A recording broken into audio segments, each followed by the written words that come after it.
আসসালামু আলাইকুম ওয়া রাহমাতুল্লাহি ওয়া বারাকাতুহু নাহমাদুহু ওয়া নুসাল্লি ওয়া নুসাল্লিমু আলা রাসূলিহিল কারীম আম্মা বা'দ।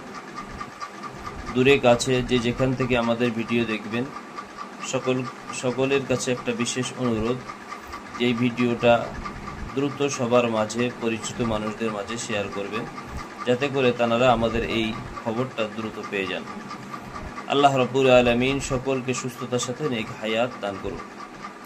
বর্তমান চলমান পরিস্থিতির সহ আরও অনেক বিষয় যা আমাদের জন্য খুব জরুরি হয়ে পড়েছে, সে বিষয়ে কথা বলা।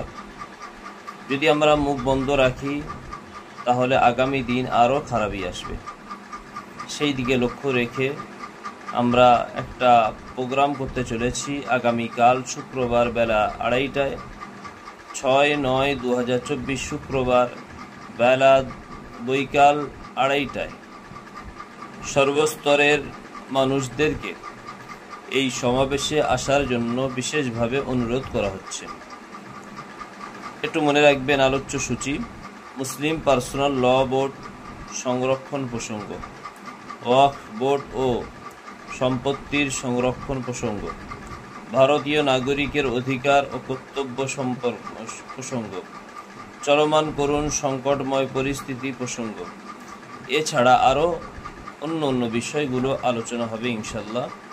প্রত্যেকেই নিজ দায়িত্বে সময়ের প্রতি খেয়াল রেখে নির্দিষ্ট সময়ের মধ্যে নির্দিষ্ট জায়গাতে চলে আসবেন। ধোলাহাট অটো স্ট্যান্ডে এই সমাবেশ হবে ইনশাআল্লাহ। আল্লাহ রাব্বুল আলামিন সকলকে নেক হায়াতের সঙ্গে সুস্থতার সাথে রাখুন এবং সাথে সাথে আগামীকাল প্রত্যেককে আসার তৌফিক আল্লাহ রাব্বুল আলামিন দান করুন। আমিন। আসসালামু আলাইকুম ওয়া রাহমাতুল্লাহি ওয়া বারাকাতুহু।